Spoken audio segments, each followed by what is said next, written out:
Welcome, everybody. It's another Sunday Fish Talk. If I had turned the camera on about 4 minutes ago, you would have seen me spilling Easy Green and Easy Dechlorinator on my keyboard as I was testing things. So, yeah, we're going to answer some questions. And I'll show you what I was working on. Basically, there was one review where someone said they had a leaky cap and that kind of stuff, so I was trying to recreate that scenario with the Easy Dechlorinator, and I think there's probably some improvements we could do.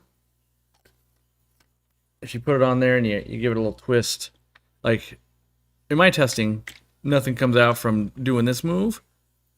If you squeeze it hard enough, like you can see it shaking because I'm trying to squeeze it.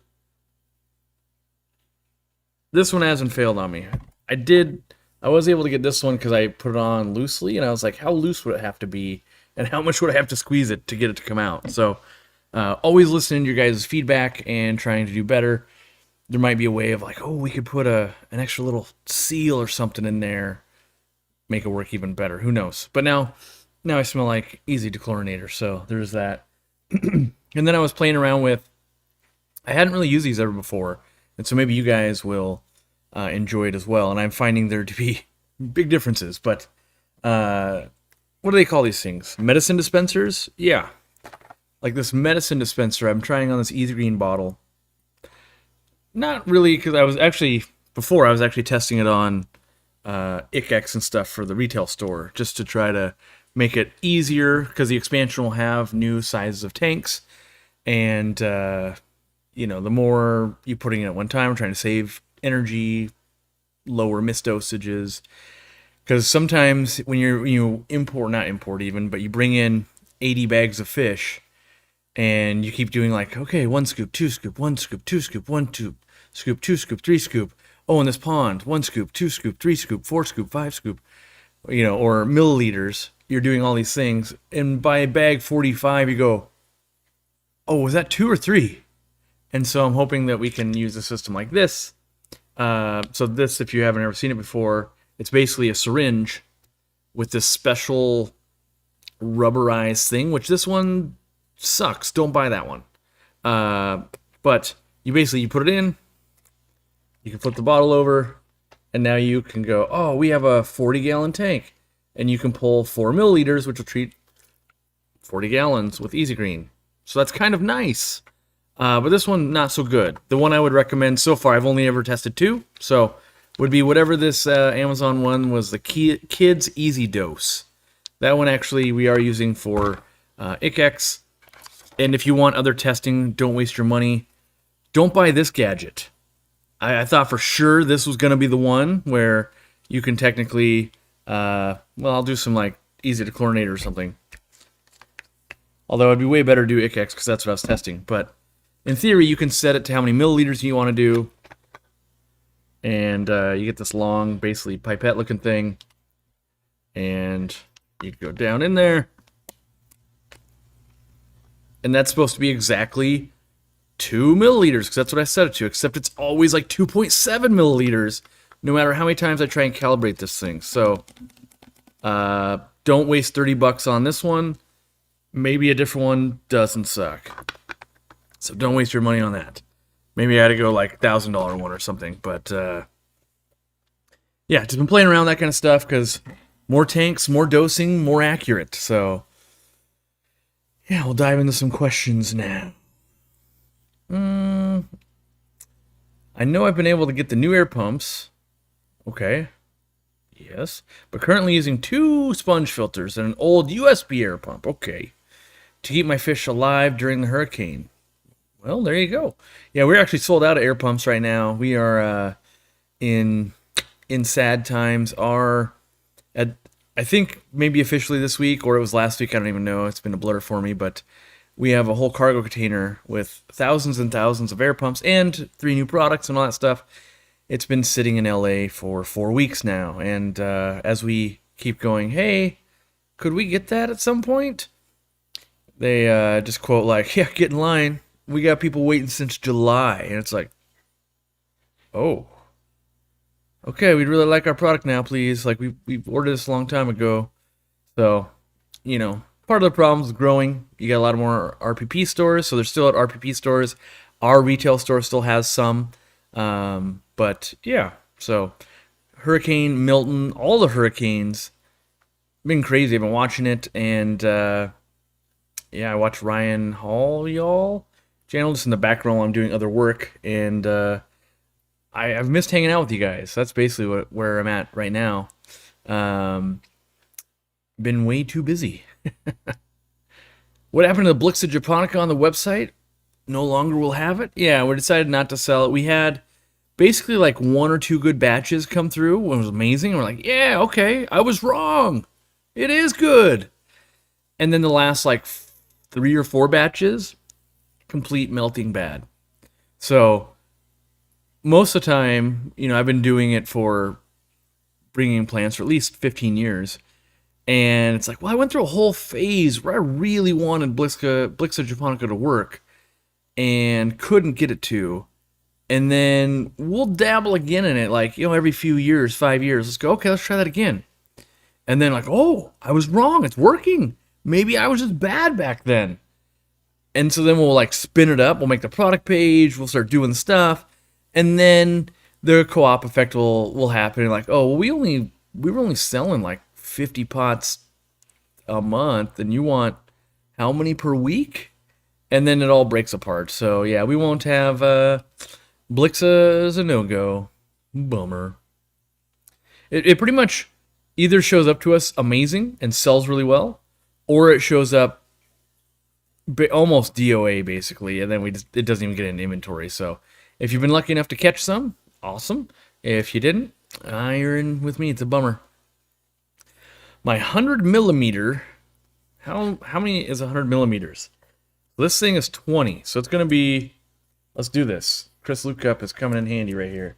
Gave this to me. This would be 100 milliliter, or 100, I gotta go back. This is 100 millimeters. Is that right? Wait a second. Is this centimeters? This might be centimeters. Yeah. This side. Hold on. The metric system, it's so hard when you're used to an even worse system. Why do this looks like, this is 2 meters. I don't think there's millimeters on here. I think both sides are centimeters. This isn't going to help me at all. Dang it. Never the right tool for the job. Anyway, 100 millimeter monster guppy jumped out of the tank the other day. Yeah, when you make the whale guppies, they got to start, like, what do they call that? Breaching the water? Oh, man. I know millimeters are tiny. I just thought, I was like, because 10 millimeters should be 1 centimeter. And I'm live, and I'm like, okay. Then I'm like, wait a second, this is way too big. Yeah.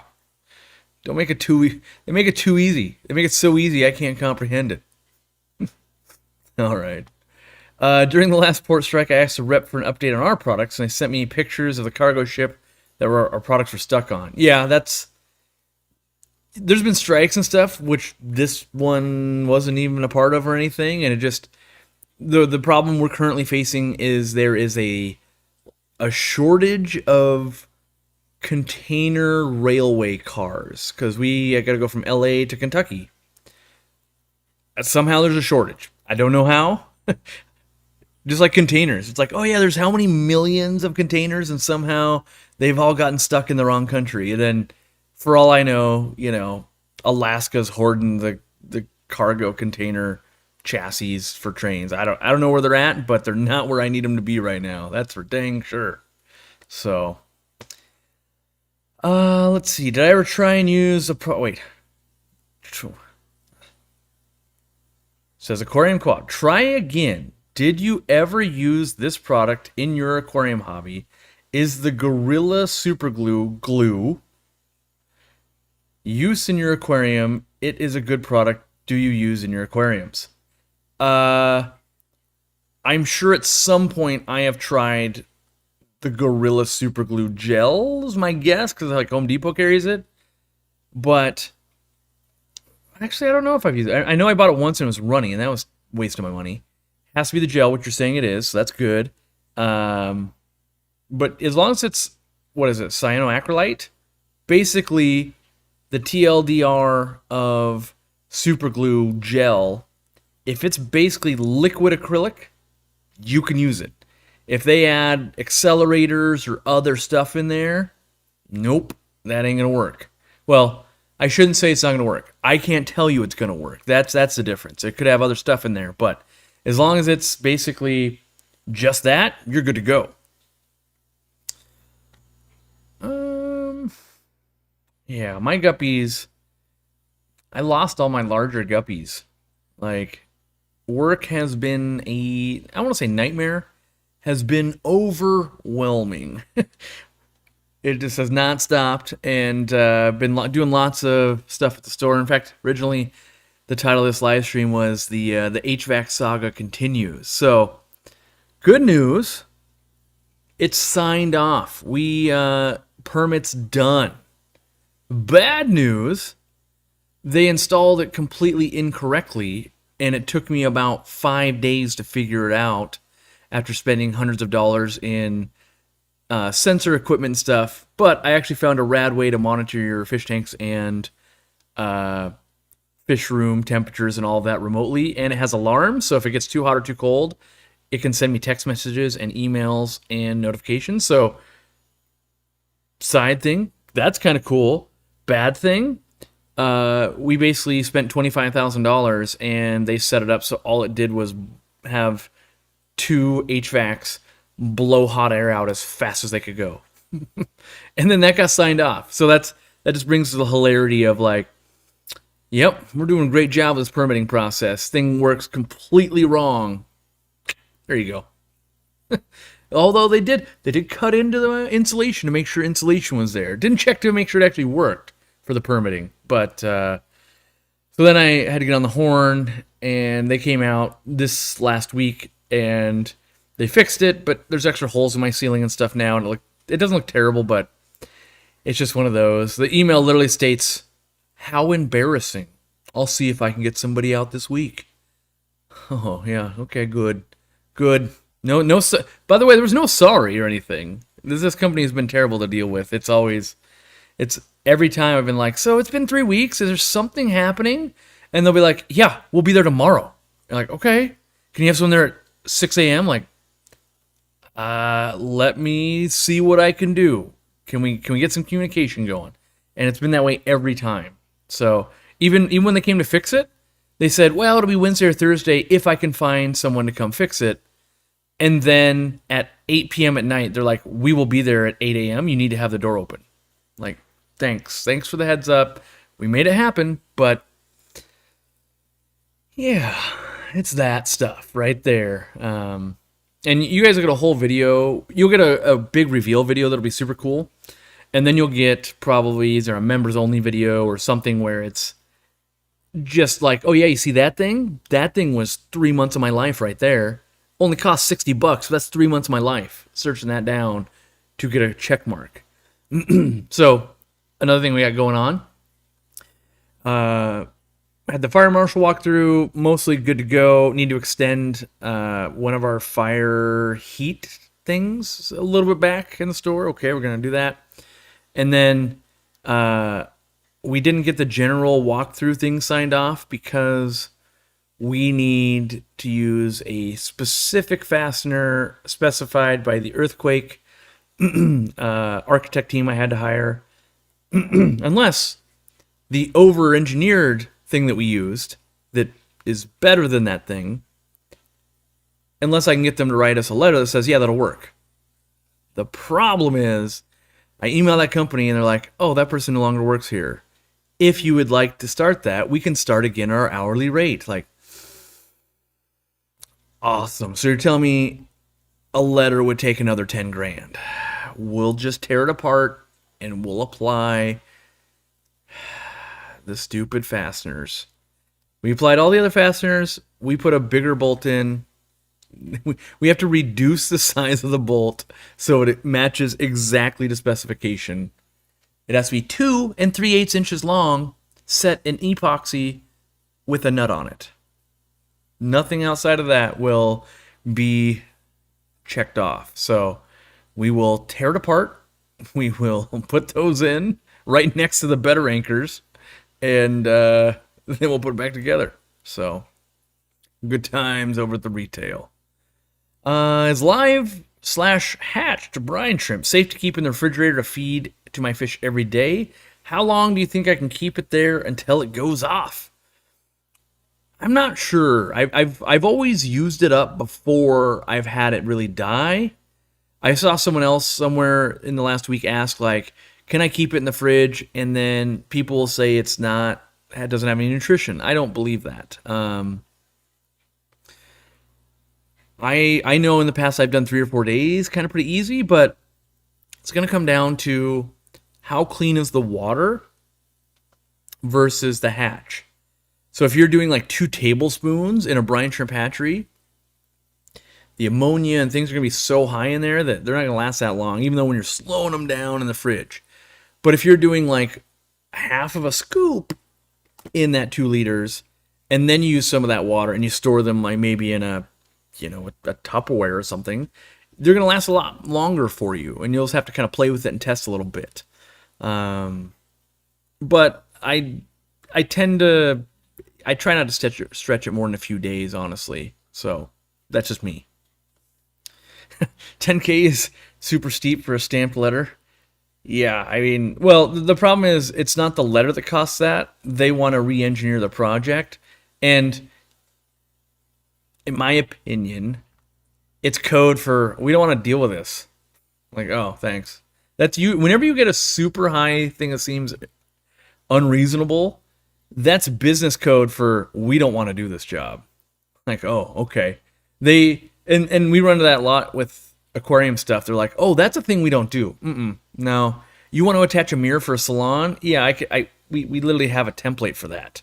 Oh, you want to earthquake-proof a kitchen hood over a commercial fryer? Yeah, we have a template for that. Oh, you want to do this crazy thing where we got to break out books and look up specifications? That's going to cost you. That sounds like actual real work. So, yeah. Yeah. Will the Med Trio and or Expel P cure Vorticilla in a shrimp tank? Let me refresh and make sure. Is that the one that looks like little horns on the top of it? Because I don't think, yeah. So in my experience, I've been able to treat, let me make sure, Vorticilla with praziquantel, which, hey, who's got it on their desk? This guy does. We don't even sell this, but I use it.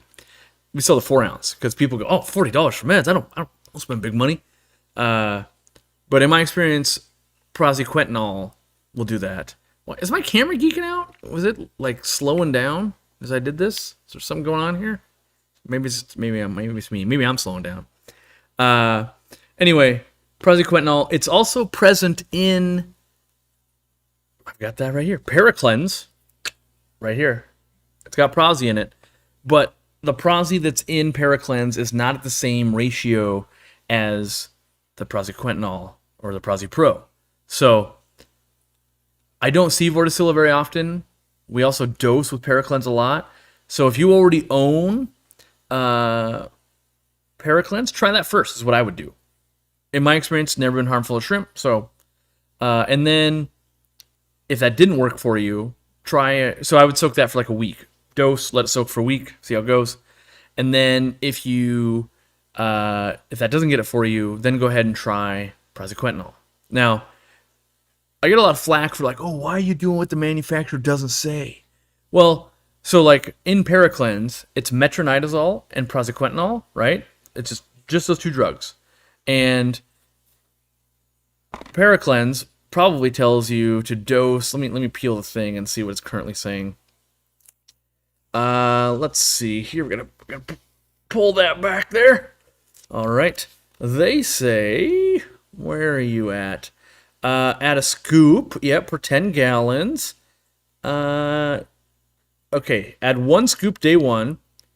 Add 1 scoop day 3 per 10 gallons. Day 5, perform a 25% water change. All right. And then praziquantel, which is a higher dosage, but doesn't have metronidazole. Key difference there. One, you got to shake the crud out of this before you use it, right? And you use a teaspoon per 20 gallons, right?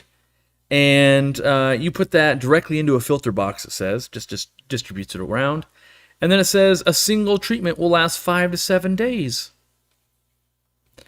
And so and when I talk to, chemists and stuff, they'll basically be like, yeah, we had to pick a number, and depending on what disease and what pH and what temperature and all of that, like all these factors change. So we just got to put a number down. So, yeah. Is Chaetomatsoma millisai a rubber lip? Haven't been able to confirm, and mine looks different. Made a community post. Can I keep it at 68 with goldies? Oof. Let me look that up. Because half the time I get lost, and I'm like, oh, we're talking about a pit bull pleco, What do we... Let me look here.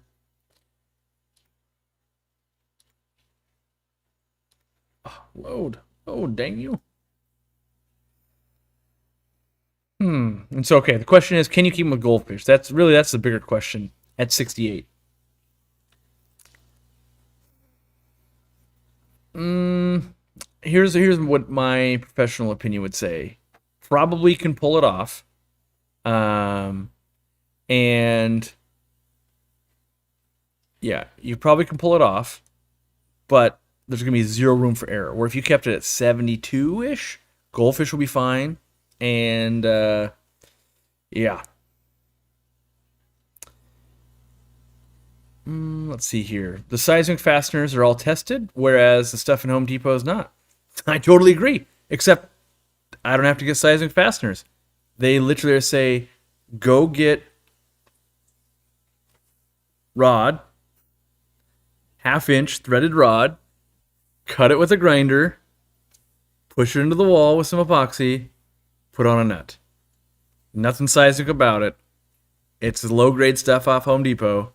And, you can get into all kinds of stuff of like, what about the whole store over there that's been standing for 10 years, doesn't have any of this extra stuff? Not a problem. They're like, yeah, I don't know. You just paid us the money and we got to do this thing. And then you ask the inspectors, they're like, I don't know. What do those people say? I don't know. Yeah, we'll check it when it does a thing maybe. Like, everybody's just going, I don't want to be involved in this. Like, cool. I know I'm not a commercial kitchen. I'm not a salon. I'm not these things you do all day. No one wants to be involved. I get it. So we'll keep trucking on. We'll do it the way they want. And yeah. One of my local stores has a fully grown fly river turtle in a custom built tank that's 20 feet long, and it's amazing. Yeah. I love and hate giant tanks. We've got the display at the expansions starting to shape up pretty cool. I've got somewhere between 750 and 1,000 silver tip tetras in it. And as of this week, they're starting to do the swarm, where you walk up or you put your hand up and whoosh, they'll come at you. And I think a lot of people are going to have a lot of fun with that. Kids and just people that don't really know fish or just don't know that fish are going to be like, what is this? And so yeah, I'm hopeful that people enjoy that, because everybody that sees a tank, why don't you do, like, yeah, sure, we could do anything, but I've never seen anyone do the silver tip tetra swarm tank, and I've wanted to do one for a very long time, so there we go. So Paracleanse is the equivalent of API General Cure. Yeah, as far as I know, and I haven't had them chemically tested, but to the best of my knowledge, they are the same amount of metronidazole and praziquantel. However, they have different amounts of salt. So when you buy like General Cure and API erythromycin, you get a big container like this, and it'll treat like 900 gallons. Or if you take out all the, in my opinion, useless salt, you can treat 1,000 gallons with this. And so, but as far as I know, the concentrations of the meds are actually the same in there, to the best of my knowledge. At least I saw no difference when I swapped over. So, and I've been doing it for a long time now. Well, I don't know, 5+ years, I think, at this point. The crypts in that tank look amazing. Yeah, and the big 1500. Although we started dropping some leaves because the temperature was fluctuating in there, and so now we're getting it back dialed in. You know, you don't want to. So in a fish room or your fish tank, you don't want to see kind of up and down, up and down, up and down. You want to see mostly just like little rolling hills in the difference of your tanks and the room temperature and that kind of stuff. And turns out when you're pumping out all your hot air and it's 40 degrees outside, it's going to cool down that store. So, or your house or whatever, which you would say, yep, yeah. So now we got a little more dialed in. I'm becoming obsessed with the idea of a nano shrimp tank. I'll be going back and watching some of your shrimp info after this. Yeah, I did some videos on. I actually think smaller tanks are better for most people, myself included, even. And yeah, I think in America, or at least a lot of us, and not all of us, we're buying bigger tanks because the mantra is bigger is always better. But the reality is, like, this aquarium behind me, it goes another 2 feet you guys can't even see. So, like, if you enjoy what you see here, a 75-gallon would do the exact same as what this 150-gallon is doing. And that almost is, like, the perfect reasoning right there. Like, oh, it would be half as much meds to treat, half as much lighting, half as much filtration, half as much all of that, while essentially getting all the same benefit.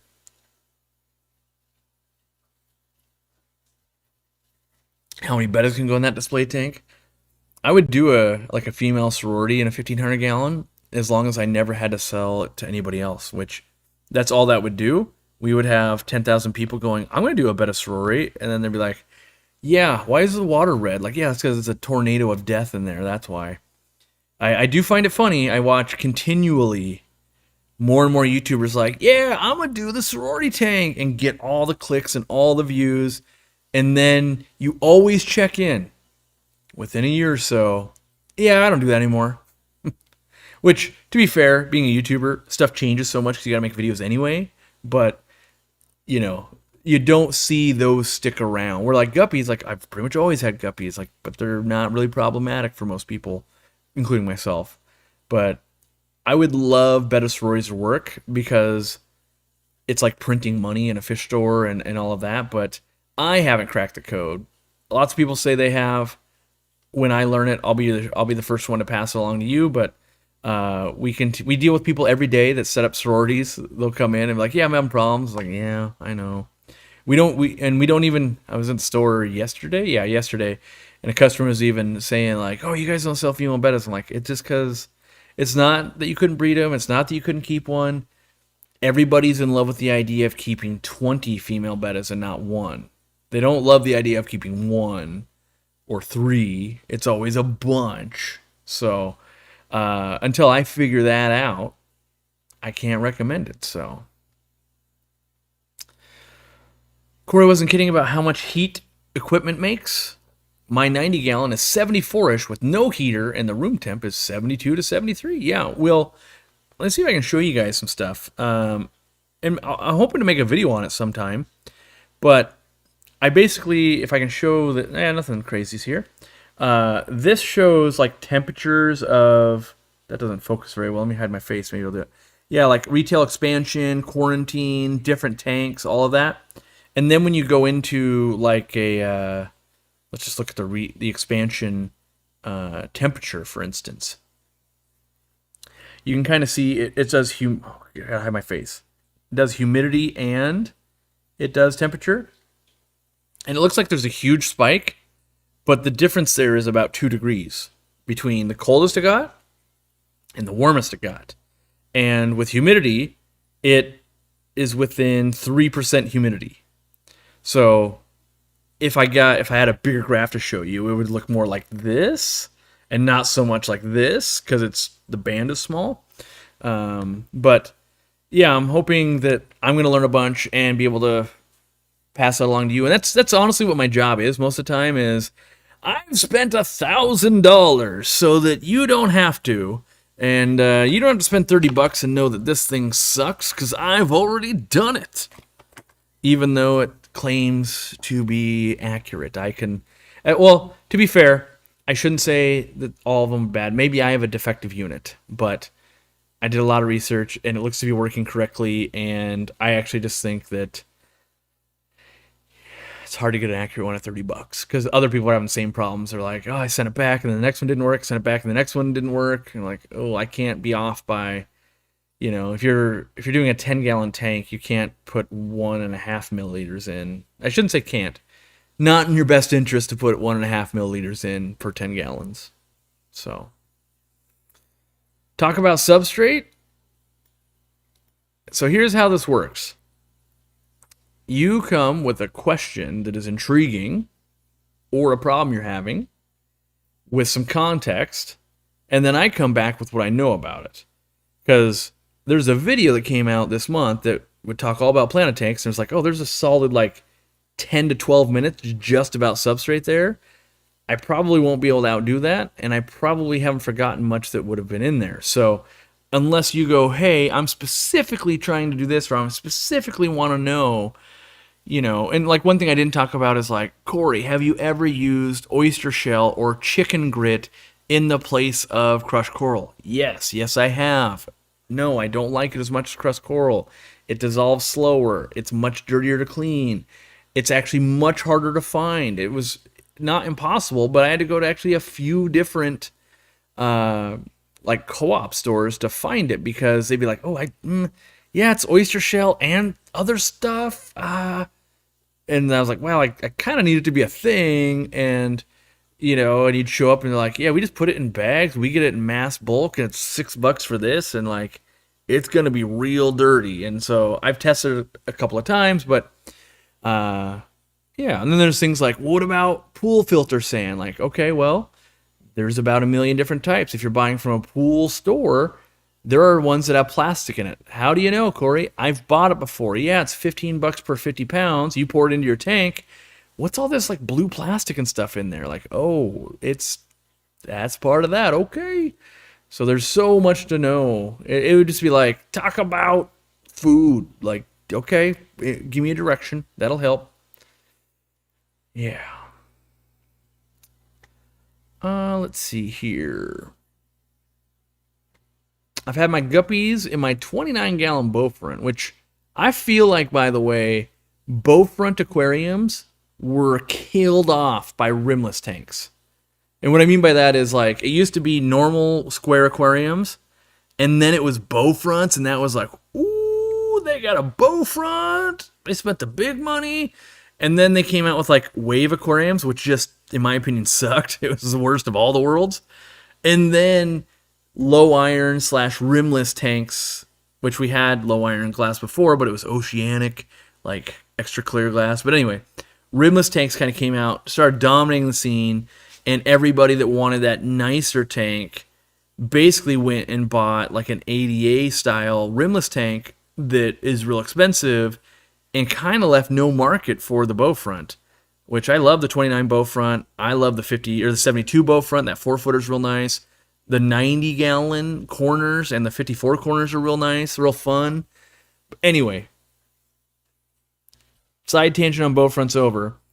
You got a 29 bow front. I've had them in there for 4 months now, and I've not gotten any babies yet. I have about 10 females and 4 males. Any tips?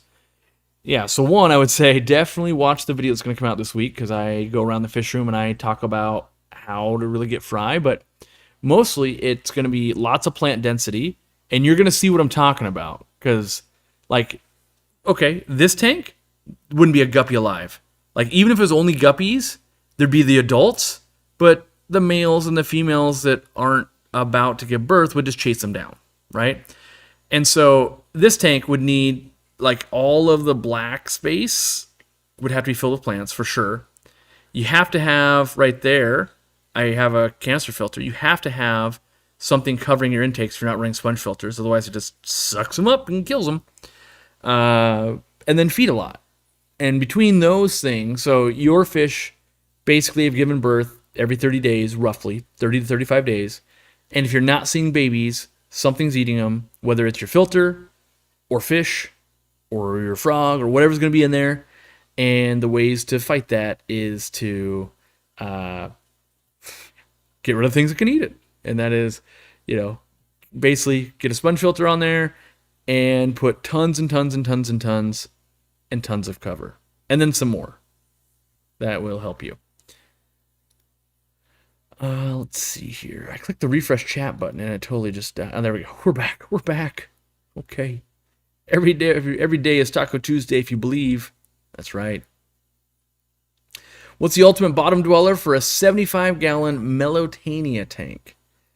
To me, my brain instantly goes stir-by Corridora or orange laser Corridora, in my opinion. And then if you go, well, I got those in 2 other tanks, then I'd be like, okay, Flagtail Haplocats would be my next go-to. And if you have all 3 of those, like, okay, you're a person of fine tastes. Pick something else. Do a gaggle of Petricola and Adonis. Oh, we got those 2? Okay, well, fine. Then spend the next 10 years like I will tracking down Lake Tanganyika oil cats. Those little black things that just look hilarious and are awesome. I guarantee Google's about to spike on Tanganyika oil cats. What is that? Let me Google it just so. I can never spell Tanganyika, by the way. There we go.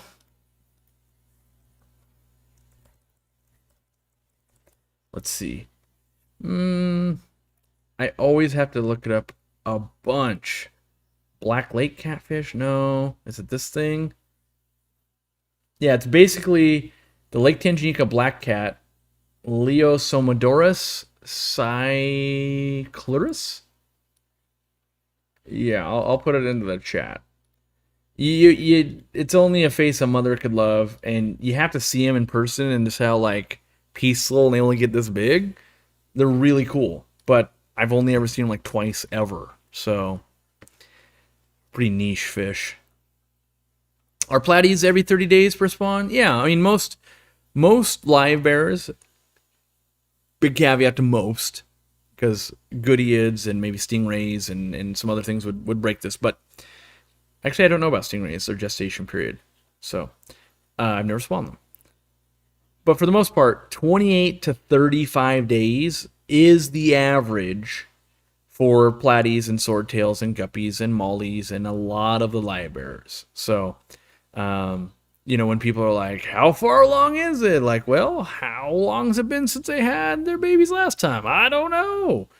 Okay, and then you're like, well, how big do they look? They're looking pretty big. Like, we're probably within 10 days then. You get some little, at the very end, if you really have a big spawn, they'll get a little more boxy. So instead of like just round, they'll get a little more boxy because there's just so much fry in there. But, yeah. I tried moving a male Episto into a tank with another Episto who got aggressive while the male was hanging in the cup. I never moved the male in, but now he can't swim. Let me digest that. So you were gonna move it, and he was hanging out in a cup. I guess you're acclimating, kind of floating him in there. You never moved him in, but now he can't swim.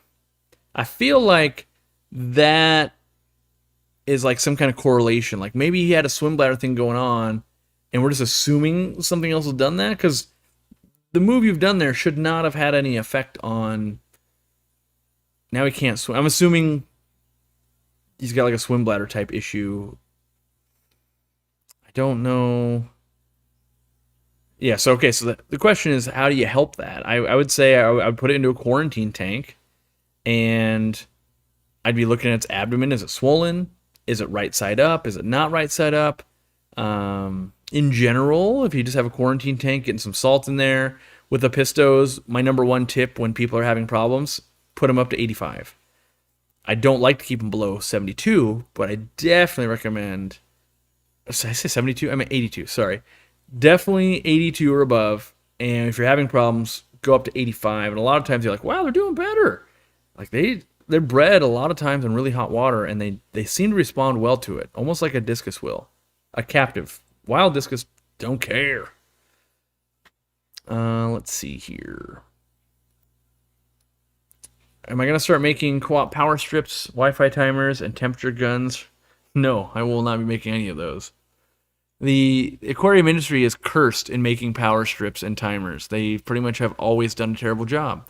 Whether it's Coralife, ZooMed, all the ones I've ever bought, they have not been done well. And even if you get into, like, in my opinion, Apex systems where you have the controller bars, and it's still like, I don't know, we're paying a lot of money for some pretty limited functionality here. But then I also know I'd have to develop apps to really make them do what I want them to do. And I already don't have enough time to sleep. You can see by the bags under my eyes. So we're not going into app development as well. We're not asking for it. Locktarogar. Have I ever tried making a WoW tank? Thunder Bluff would be a fun theme. How would you do it? I have considered. I'm not the person that does fake decor, but I do geek out when someone's done a good job of like, oh, that's pretty cool. Like I love Oliver Knott's tanks when he'll use stuff. And then there's actually some tours we've done. Like one hobbyist had like Star Wars themes and all this cool stuff. But I think now if I was going to do some kind of a themed tank, which part of me wants to do it because I think it would be cool, but it'd be a lot of work and I get bored of it fast. But I know it would do super good for YouTube. And then I'm like, yeah, I'm really not trying to play that game. I'm not saying I don't play that game. I'm really trying not to be that channel and that thing. I basically, if you want to talk some pretty, some pretty boring fish stuff and meds and all that, I'm your guy. If it's, entertaining people for the sake of entertaining, I'll do it. But I want to play with this kind of stuff. I want to go, I wonder. That's what I'm wanting to do. And then I want to share, hey, look what I found. Don't do that. Or this looks so great. So, but yeah, so my Thunder Bluff tank, I don't know. I would probably do an Undercity, like Undead theme with blind cave tetras and stuff. We actually made a tank, the guy that got me into aquariums. It was glass cats and so it was glass cats and blind cave tetras, lots of like Java ferns and stuff like that. And it was really dimly lit with a bunch of like manzanita wood in there. So any update on the new manufacturer for the Easy Light? Nope, haven't even had time to really work on it. It's been just brutal schedule lately. Can you successfully grow crypts out of substrate like Anubias? Yeah, you can grow them like hydroponically or immersed. Yep, it's actually way easier to flower them. So let's see here. There was something I was reading and then I can't remember, but I'll answer Audrey here. I won Krackodon Audax, the Black Prince Goodied, last night at Skipper's auction for the Amazon Research Center. I'm so excited to receive them. Just don't let them get way too hot. They start falling apart sometimes on you at 76, 78, 80 degrees. It's always a bummer. You'll have this giant colony, then you'll take a look. Wow, I'm down to 4? What happened? Like, oh, summer happened. Them and Skiffia, for instance, and the red logos, Krackodons, all of them, not all of them, but a lot of them really just like, we want to be unheated in your basement is where we want to thrive. So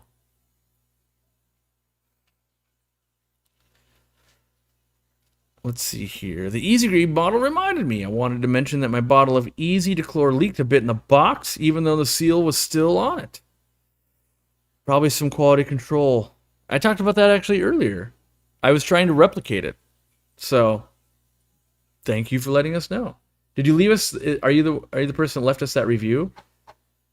Reviews help us a ton because we actually log them and try to make products better. So not only are you helping like other aquarists, but then you're also, if we don't get the feedback, it's really hard because I had them shipped to me, didn't have that problem, right? We shipped a few hundred each to the store, didn't have any leakers. So it could just be like, oh yeah, it's a 1 out of 1,000 issue, or specifically it's got to go from Kentucky to Arizona, or like, some kind of either pressure thing or heat thing, or maybe it is just like, oh, it had one defect in one seal.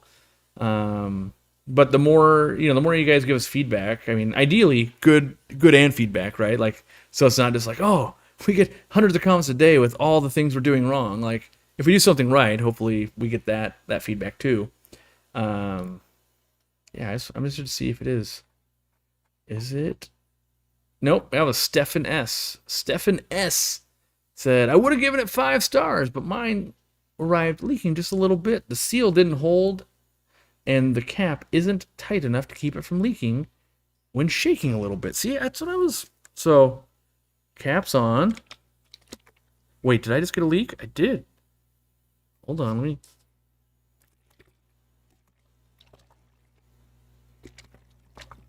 I was squeezing it earlier, but... This is what aquarium co-op testing looks like. It's just me doing this for hours.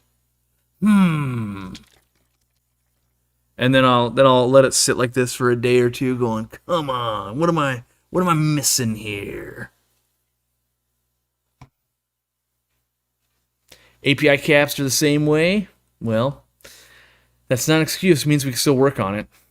Got to figure out, can we change an inner lip? Can we change something? Can we put a little piece in, like, because my samples, I've got different manufacturers' caps here, by the way, so you can see, like, this has, is it Easy Green, or so different caps, different styles. Like, you see how this has the metal one in it, and then this one doesn't have one at all, and you can see how, like, oh, those are clearly different sizes when this one fits this one. This one actually fits, like, our Easy Green bottles and that kind of stuff, and this one would fit easy to chlor type bottles. And I put one on an Ikex bottle. Well, let me test. This is a dangerous test, by the way, because Ikex really stains. So we'll doing the test here. All right, now I'm gonna do the squeeze. Oh, if I squeeze real hard, I could make some leak, I bet. Yeah, I can see it right there with the squeeze. So, all right, we can work on it. So if you shake it and squeeze it a bunch, could have a problem. We'll work on it. Audrey says, just checked my bottle, no leaks. Yeah, well, Flynn is still here. Are you an official pilot yet, Flynn? Flynn left well, I don't know. He could be keeping a lot of aquariums. I just don't know, but went from fish YouTuber to, I think he's becoming a pilot. I don't know. Test Ikex with a white shirt. Yeah. It's why most of our employees, we do the black aquarium co-op shirts, because as you're dosing and all that, it only takes a day or two of wearing, like, the I Love Aquarium or Planet Tank shirt to be like, oh no. Yeah. Let's see here. Yeah, maybe the bottle was squeezed by air pressure in transit. Yep, there's only, like, I don't have a pressure chamber in here to, like, test that kind of stuff, so we kind of go like, well, we'll have to just take feedback, and, Someone said they can become cross-threaded if they're over-tightened. Probably true, right? Whatever happened to your old camera guy? He was pretty cool. Forgot his name. Jimmy Gimbal. You gotta hang out on our community page. I shared this video like a day or two ago. He was at the store. We hung out for like 10, 20 minutes because I was there too, and over in the break room. So, we're getting around. He's still around. He's making videos for Fritz, but also he's released like 3 or 4 videos on his channel just in the last week. Well, I shouldn't say, like, one is fishish. The other ones are more like houseplanty. But that's what he's into. He's got reptiles and fish and plants and all that. He's enjoying nature daily, basically, when he's not enjoying his Supra. Ikex doesn't come off anything. Yeah. It will like wear off stuff, but yeah, it's It's rough. Thoughts on paradise fish in a 30-gallon? Be just fine. Should be just fine. You can always tell the real fish nerds have got blue fingers. Yeah. Yep. Yeah, you kind of want to see, honestly, you kind of want to see like blue silicone at a store and like, like where are the stains from using meds around here? Yeah. If you don't see that, like, ooh. How are the blue ocean shrimp treating you? I ordered 10 in the hopes they'll breed and have a colony. I've got a colony, but I also have way too much duckweed over there, and there's big shabunkin goldfish, so they are either eating them or they are hiding appropriately. I determined that to catch these blue ocean shrimp out, I will transfer Icex or not Icex, duckweed somewhere, and I do not want that. I am down to one aquarium with duckweed. I just gotta get it out of here. Just gotta get it out. So, can I make tie-dye shirts with Icex? You probably could. Yeah. Have I been to Nick's Crispy Tacos yet? I haven't. Mm. Mm. This guy pulls 500 people for fish talk. You'd love to see it. Well, this is my favorite group number, by the way. The highest we've done for a long time. We were at like 1,000 to 1,100 a lot, and then at the peak we were more at like 1,500. And you don't develop a community. I don't know the Lorianns and there's Drew and there's Rachel and it just becomes numbers and a blur, and you don't really get to know people's tanks and what they're into. So right around that 500 mark is where I feel like I can have a authentic kind of back and forth during the live chat. And then there's always the people that are like the comment all stars. So it's like, okay, they don't watch live, but then you can get to know them there. And so yeah, it's for business. Obviously, I wish we had 100,000 people watching, but that's a different thing. So yeah. So yes, like, subscribe, make your grandma watch, and we will teach all about aquariums, hopefully. Any tips for using moving bed filters? My only tip really is you only need as much air as will keep it moving. A lot of people will slam insane amounts of air through it, and they get so loud that it drives me nuts. I actually bought a $250 filter, above tank filter. It's on the 800-gallon right now, and I absolutely hate it. So that'll be a video, I'm sure, at some point. Like, hey, don't buy this thing. It takes you a month to get it because they don't tell you, but they're shipping it out of China, and it's a drop ship item. The actual, it's constructed well. It's just you probably hear like water in the background, and that's that filter, and it's driving me nuts. But I've been so busy, I've only been able to put like 5 to 10 minutes in the fish room each day for the last 2 weeks. So yeah, kind of doing all right. I will say, belatedly, that I usually wait to leave reviews until I've used the product for a bit. My baby tripped over her own feet. My brain, I feel like this is trolling me somehow. That I usually wait to leave reviews until I've used the product for a bit. My baby tripped over her own feet. Oh, okay, I think I get what you're saying. You're chiming in from earlier. The delay is because your baby tripped.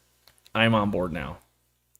Did I take home guppy grass that Candy brought in? I haven't yet. I actually kind of want to do a little bit of fish breeding while we're waiting for permits at the store. And so I want to get some propagating, and I'll bring more home and put it in more tanks as well. But it wouldn't be a bad thing to have some going on at the store. I'm trying to... We're past cycled at the store expansion, and now I'm moving into phase 2, which is seasoned. Trying to get more of the tanks seasoned and really robust, and we're still buying more fish for that side, even though they're not really for sale, and trying to figure out the direction of like, okay, with twice as many tanks, there's not always twice as many community fish that make sense at all the time. So I'm slowly adding to, and there's those things over there, like some of the bichers and some of the like green tiger barbs and normal tiger barbs. I think I'm gonna get some some blood parrots, which would be a little controversial, and some other West African cichlids, which that makes it seem like we're going way in a different direction. We're not. There's also Danio chorpre over there, gold ring Danios, just other stuff. We're just trying to get the numbers up because you add 45 tanks. Typically, you'll have 3 species per tank. And so that ends up being like, wow, it's basically another 150 species you guys are going to carry, which doesn't that put you guys at like 300 different species of fish at all time? Like, yeah, it's most fish lists don't have 300 like different interesting species. There's 300 species, but they're not all interesting. You don't need every color morph and brown fish out there. So am I going to Vivarium 2024 in November? Wow, no wonder I've been seeing so much about that. I was like, honestly, life is moving incredibly fast for me. And I've been seeing it. And I'm like, yeah, Vivarium, okay. Yeah, they're getting ready for next year. Wow, they're good on them. Literally, it's a month away. I have no concept of time. I was telling someone I haven't taken a day off since I was in Hawaii. So when did we go there? July, I think. It's the last time I took a day off. And lately I've been getting up wicked early to meet contractors and other things of like, oh yeah, I gotta do this. And then Zenzo was here helping me out the past 2 weekends, basically. And so, you're always on edge when you've got someone staying at your house. And it's not that you're on edge, but like, you always want to like make sure you get up early enough and like, did you find the coffee okay? And then this and that. And you're playing host, right? So, and he was here basically like Thursday to Sundays or something like that the last couple weekends. So that's why I missed one of the live streams. And yeah, so weeks are going by and I'm continually going, oh my gosh, like that. Okay, gotta get on it. It's mostly gotta pedal the bike faster. Must be faster. Yeah, July was Hawaii. Okay, yeah. Plenty of time to prep for Clash 2025. It's true. I really want to finish up the store expansion. I've got a project I want to do here in the fish room and stuff. Like I want to get through some of this stuff so that normal life is a possibility.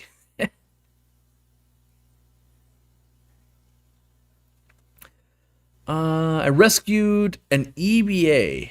Let me process that. Electric Blue Acara? My guess? But the tail was mostly gone, and then I got him, and it's grown back, and he looks gorgeous. You think stores would be up to giving the fish to get them looking good, and then give them back to sell? I see as like a fish repair shop. My guess, for the right person, they would do it. But like we want to quarantine everything that comes in, or at least put meds to it. And so for us, it would make sense. But you could be a great asset to a local store that was like, oh, I'm out of tank space. If you can get this to be real sellable, I'm just wondering, like, unless you're purely doing it for free and the good of the fish, I wonder how they're gonna make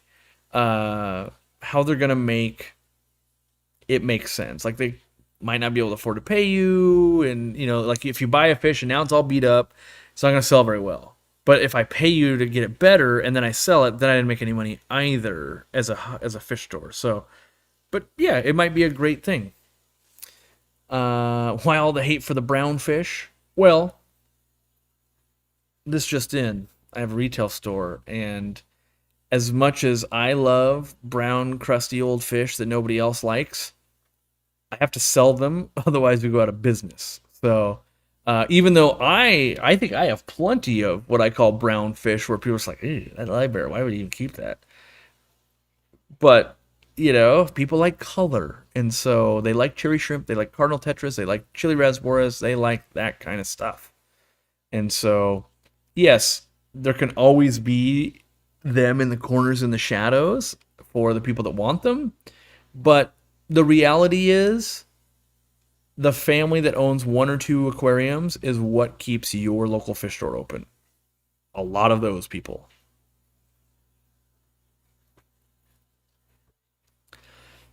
Do I know the link to apply for the new retail space? I bet you can. You can pull it off of Facebook. If you didn't know, we are hiring a an associate. You will apply through Indeed, and right now on our Facebook is where you'd find the link. It's probably a few posts down at this point, but we are hiring. Looks like that link did something weird. Potentially might not have worked perfectly. You forgot Glowfish for people like Glowfish? Well, fair's fair. We don't, you know, we don't we don't sell Glowfish, and we don't really sell a lot of brown fish. So, let's see here. I gotta answer work real quick.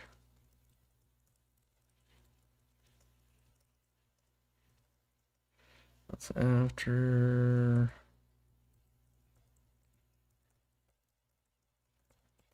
Oh, okay. Let's see here. Can we talk killifish and why do I feel there's a stigma attached to them? Probably because people talk about the stigma attached to them. I honestly think killifish aren't popular just because they aren't cheap and the females don't look good. It's kind of what it comes down to. If all killifish were $5, everybody would keep a ton of them. But the fact that even like clown killies and Norman lamp-eye killies have gotten more expensive, it's just going to be real hard. And I think a lot of if we really look at killifish over the years, why did Golden Wonder killifish end up in everybody's Petco PetSmart newbie starter pack tank? Oh, because they were cheap and they were colorful and there was a bunch of them at the store. And then you go, but there's a million other killifish that are awesome too. Like, yeah, except they get sold as pairs and are much more expensive and so don't get bought. And so that's kind of the big problem where I honestly believe we could mass produce Gardner Eyes and Australs and a lot of these things, but we're just not doing it. And so that kind of becomes a chicken and the egg scenario. Is it that they have a stigma, no one likes them, or is it that there's not enough of them around for people to really fall in love with them? Because we see that in the store all the time. People will bring something in like, this is the coolest thing I've ever seen. Why don't you sell more of these? Like, well, because last time we had them, we sold like 30 of them and then they stopped selling. That's why. The price does matter. Some of them are beautiful, and then you see how much they're going for, and it's like, yikes. Yeah, I mean, Northobronchius killifish are amazing, no doubt. I think a more interesting question to ask, though, is why is it someone will pay, let's say, $12 for a glowfish, but wouldn't spend the same $12 on a Northobronchius killifish, where the color's natural and kind of cooler? It's kind of a weird thing. And the answer really is, well, they're not massively bred, and they're not in every store. So, and they don't have a marketing company behind them. A lot of products in the world, you don't win on who's got the best product. You win on who's got the best marketing. All the time, inferior products beat out superior products, but it's marketing and budgets and adoption and deals and all of that kind of stuff. Any plans to export our products to the UK or the EU and wholesale? We don't have any plans. We do hope to at some point, but we've got to finish building out a great network in the United States. We still got a lot of ground to cover, I think. Let's see here. Is it true that they only live for up to around 2 years? Some killifish are that way, like a lot of the Northobronchius, but oddly enough, annulatus, which would make you think it's an annual, the clown killie lives longer. So, in my experience, I think if you have a well-planted tank, killifish make a lot of sense, but they just have barriers already. Oh, I'm gonna do a poll. I want to know the answer. This because we think about things, but like my job is to go, why isn't a thing a thing? And then I start going down the rabbit hole, and I suspect, here's what I'm going to say.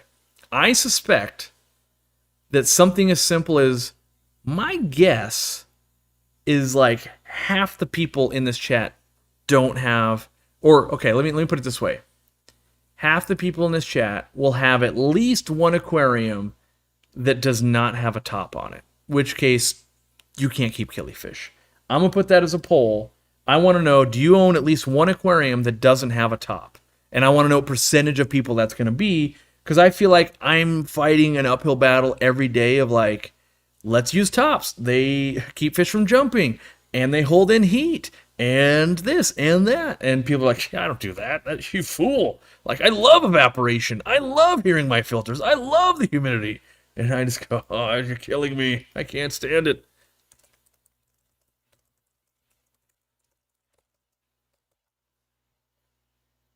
Here we go. All right, the poll's been started. The poll's been started.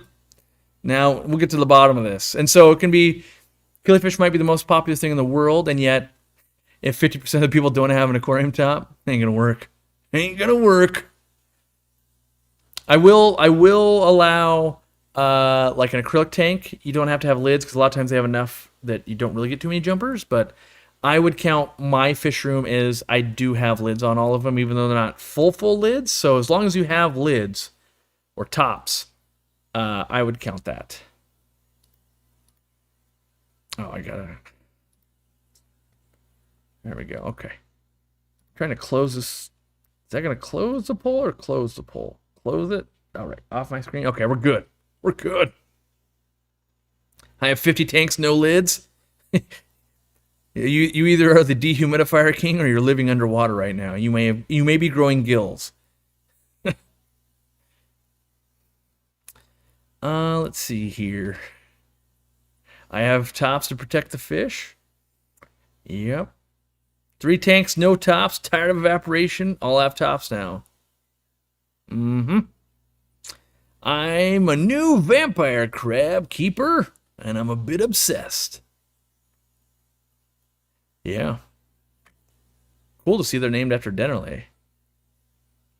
I want to be a crab keeper, basically, but I never get... I'm like, oh, you could make such a cool system. Like, if I turn the 800 gallon into a crab paradise, where it's half and half, sounds super cool. And then I realized, like, yeah, but I love fish too much. And I'm a one-track person. Like, I just got to do it all. Got to do it all this way. I have killies and topless tanks. I actually lose more guppies and endlers to jumping. That seems crazy to me. That seems crazy. As in, guppies, I so rarely jump for me, but yeah. I have a few tanks for guppies. Guppy fry, 5 gallons, no tops. I had removed the Flue Wall Flex top to get the co-op light. Fair, yeah. Flue Wall's still tripping, by the way. A lot of those lids, they have the ability to expand the light, except it's almost like there was a decision to never bring in extra light so that you could upgrade the lighting in the flexes. I don't know if the tops still have it, but originally it was made so that you could put more in. And when we brought them on originally, I was like, oh yeah, this is good. Let's do this. This is the answer to the eclipse we've been waiting for. And then when they actually came and they're like, where's the extra lights? And like, yeah, they're back ordered. And then pretty soon it's been 7 years and like, back ordered to never, you mean? Never are you gonna? To the point where when someone does have a problem, you basically, when you're actively selling them, you basically got to rip the lid off of another one, give it to them, and then Flue Wall ends up sending you a whole new tank because they still haven't gotten lighting figured out. It's a bummer. At least and I haven't sold any flexes in probably a couple years, so, which, I guess bow fronts exist. It's just the wrong bow. I like the side bow and not the front bow, I guess. During my last 72-hour stint without power, the only tank with fatalities was one with a top. Auction exchange is key. I suppose. I've never run into that problem. And I'm just saying, from a guy that will run a few hundred tanks during power outages, I've never had ones with tops do worse. But also, I don't live in super hot climates, so maybe that's the difference. Where I'm more likely to run into them cooling down much faster without a top when the power's out. So I'm sure we all just have like pick 10 things that can go wrong with the aquariums. Oh, on this side of the world, you get these five. On this side of the world, you get these five. Oh, you're over here, you get the center five. Like, yep, we got to all accommodate for different things. That's right. Buy all this stuff from the Aquarium Co-op. Do me a favor. Buy your stuff. It's Sunday. It's a great day to place your order. It'll go out Friday. It'll go out Monday morning, bright and early, sailing right to your house, and so you can play with all your new gadgets and plant your new plants and do all of those things. It helps us. It helps you because you got something to do midweek because you're just going to work, and then you're like, oh, Aquarium Co-op showed up. Awesome. And then before you know it, it's Sunday again. You're hanging out. And then I'm going to tell you to buy stuff again. You go, oh, I'm going to buy stuff. Then midweek, oh, Aquarium Co-op showed up. See that cycle? We can get that pattern going. And pretty soon you'll have 152 aquariums. And we'll all be happy. Might even have some tops on them, too. So, can we point out that with 242 votes in 5 minutes, I guessed 50% of people would have at least one aquarium that doesn't have a top. We are at currently 51% have at least one aquarium without a lid, and 49% they all have lids. Pretty good guess. I might be a little bit in tune with what the aquarium hobby is actually doing. It took me a long time to get that way because I, like you, listening to this, you're going, yeah, but everyone's like me, right?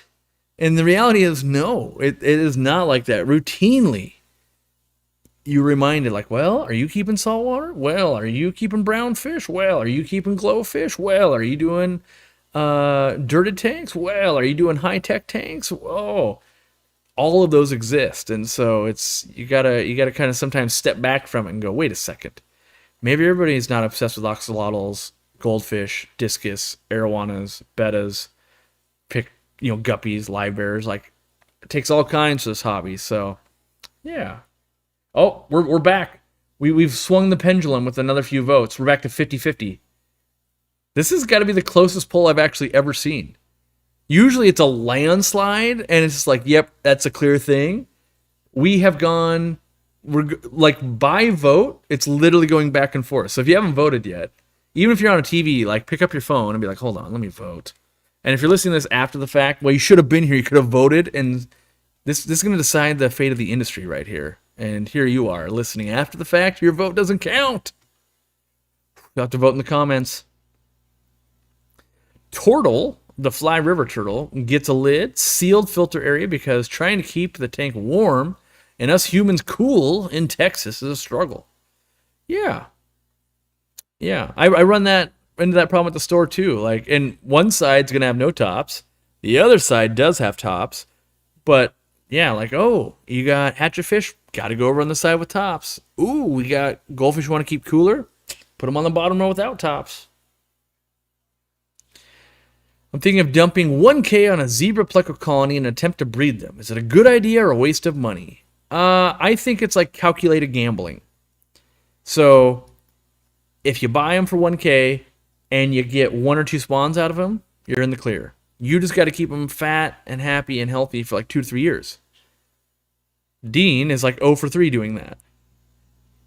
That's a bummer. But then you've got other people like, yeah, it's fine. It's easy peasy. So I believe that when you heat the entire room, you eliminate all of Dean's problems. Every time it's a heater that's killed Dean's colonies. And he likes to keep them 82 plus, and keeping the whole room like that does get to be brutal when you're working in it all the time. And so if you keep a real hot room, though, that's the way I'd be wanting to breed a lot of those exotic plecos if I was going to try and do it, and not just be like, ooh, I just lost 2 or 3 years of my time to a bad heater. Dang it. And that, by the way, this is heater problems, or basically temperature problems on top of, yes, he uses temperature controllers and things like that. I think one time it was power outage for an extended amount of time. I think one time it was, or 2 of the times the heaters actually broke. So, yep. I have a Flue Ball Flex I use for my betta, and the light died on me. I was so sad. Yep, that's the problem with those all-in-one kits. You gotta make parts more available and expandable, and I try, and I'm sure someone will be like, you fool, you didn't do that with this. Like, oh, okay. I try to make my stuff as modular as possible. That's what I try to do, because I'm the guy that you can stack our sponge filters. You can, I'm trying, like, our power heads will fit it. What else? What else kind of plays with each other besides, like, lighting works with the fertilizer and all that kind of stuff? But yeah, I try to be that. I'm 0 for 2 on the L46, the Zebra Pleco, but if you have the ideal situation, it's a definite must. Yep. Keeping Fish Simple did a great video on breeding Zebra Plecos. Yeah, I don't think the actual, in my opinion, breeding the Zebra Plecos is the difficult part. It is keeping them fat and happy for the 2 to 3 years before that and making sure you get males and females that is actually more difficult, along with the money. So, but I believe that for most fish. Most fish, getting them to breed is like, did you make them really happy and accommodate their needs? And then they usually make more, for the most part. And so the actual breeding of stuff, where, like, I guess breeding tetras and stuff, the fry are so small that they are kind of just a pain in the butt. So that one kind of breaks that mold. But a lot of fish are just like, make them really happy, they will make more. So, like, in the expansion, we were breeding unintentionally zebra danios and flagfish, just because we put them in good water and water changed them and fed them. And we were just putting stuff around, let it season up. I've had jumpers even with lids. They found a big enough space. Yeah, sometimes they do. Sometimes they do. It's against my religion to keep a room that warm. Yep. I get, like, I don't know what temp it is right here. It's 76 in here right now. That's my body temperature. For some reason, no matter when I live stream, it always raises. So I usually end up, as you guys know, sweaty by the time I'm done with it. No matter what I do, even if I have the AC cranking, for some reason. But normally, if I'm just in 76 degree, I'm okay. Because I'm used to working in a fish store that's 78 to 80 at all times. And so I get cold really fast. What's the ideal conditions for zebra plecos? I'm honestly not even sure. Because I almost am not sure about any fish anymore. I feel like the trajectory of an aquarist is, I don't know anything, and then I start having success and I know more, and then I'm having a lot of success and I know everything, and then you level up again to know enough, like, wait, I don't know anything. And that's kind of the phase I feel like I'm in. I'm like, I've done so much. Like, the more I learn, the more it's like, there's kind of no rules. It's the Wild West out here, because the longer you hang out, you're just like, wait, what? You've got crazy hard water breeding angelfish and apistos all day long, and then you have Lake Tanganyika fish breeding in acid, basically. Like, what clown world are we living in? And so, one thing I do believe to be true, though, for all fish and inverts and everything, is well-established aquariums that are stable, and then some decent foods. And it's kind of like, a lot of times, if you take, instead of saying what's the ideal conditions for zebra plecos, we could argue for the next 5 hours about what are the ideal conditions for a human. And some people are going, oh, hot. The others are going cold. Some are going humid. Some are going not humid. Some are going more daylight, less daylight, more elevation, less elevation. You get into food. You start getting into what's correct heights. You get into all of these types of things, right? So I really do wonder. I think these ranges are pretty wide. And I think basically, as equipment gets better, as food gets better, as information gets better, the range in which fish do well in will continue to widen. When we go back 50, 60 years, and you got one guy or girl having success with a fish, we all just want to copy them and mirror what they've done. And then we get that success. But the more you see, like, wait, you had success at 8.0 pH and infinite hardness, and then 5 years later you learn, like, wait, you had success at 6.5 pH and no hardness, same fish? That range just went from, like, you got a laser focus to, like, oh, hold on, it's this. And so, yeah, that's why I struggle. Like, I could definitely go, here's how I'd approach it. But I don't think there's a one-size-fit-all for most of these fish. I think the more something gets kept, the more it's bred, the more we learn about it, the more it actually doesn't matter, kind of. Seems weird, I know. And yes, I am using the Yolink monitors and stuff, and I read that comment like 35 minutes ago to the person who was talking about it, and I totally forgot to address it, so my bad. I do that sometimes where I'm like, ooh, that's a good comment. As I'm finishing, like, I know I got another 3 minutes on the subject. And then sometimes I go, ooh, shiny, and I totally forget. So my bad on that. The range that fish will breed is also expanded due to captivity breeding for generations. Sometimes, yeah. But you also have the fact that, like, I'll watch someone who can breed discus really well. Then they buy wilds and fail horribly because they're forcing them to do what they do in captivity. So Malaysian discus are going to be kept really hot. You go get wild caughts and you keep them that hot, they don't like it. So for me, I don't like to run temps that hot. So I do really well with wild discus. You get, like Malaysian bred discus and stuff. And like, yeah, I have to basically keep them at 85 or more or they get sad. And I love being able to keep... So I love being able to keep discus at like room temp. My room temp is always 70 plus, but I love that I can keep wild caught discus at that. So, did I see that Jabo released an MP40 knockoff? Looks awesome. I hadn't seen that yet. The MP40 is basically like a $500 power head, where the motor's on the outside, I believe. More and more of that's going to happen. These people that are first to market, and I'm not fully well read in on that, but basically it seems like Ecotech and some of those real expensive luxury brands that I think they got acquired by Aperture Pet, which bought Bulk Resupply and a bunch of this other stuff, as they've been letting, in my opinion, apps and quality control and stuff slip. When you lose the reputation they had, people aren't going to want to buy $500 for that thing when they can buy a Jabo one for $120. It's like, if you're going to give me Jabo quality at the $500 level, I'm going to just buy a Jabo. And that happened. We saw that kind of that trend with like DC aquarium pumps and other stuff, where it's like, if you don't offer the world's best customer service and warranties and all of this stuff, eventually other manufacturers will make it and they'll cut out all the fluff, and you're going, whoa, I can buy that same thing for $80? Dang. Now, it's not always apples to apples. I experience it myself. People going, I can buy that thing you do, Corey, for way cheaper. And it's like, do a teardown. It ain't the same parts. But sometimes that's fine for people. So,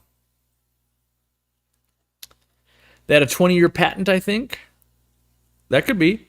In my opinion, one of the craziest patents I've seen is the Python hook. You know, the bent piece of plastic? That thing's got like another 14 years on it. And I'm just thinking like, I'm not a wizard when it comes to patents and that kind of stuff. I am just like, wow. I didn't know that we could basically patent a P-trap or a bent piece of pipe or these things, right? It's crazy to me, but yeah. And so you'll see them in other countries and everything, but that's basically why it's like, oh, it's only Python, and that's why they're $27, like on Amazon. Like, what is this? Crazy. I thought it was a little rich when they were like $15, like 5 to 10 years ago, but now I gotta look it up on Amazon. Every time I look it up, I just keep going, what? It is a product that everyone should have one, no doubt, but we stopped carrying them because they would not stop upping the prices.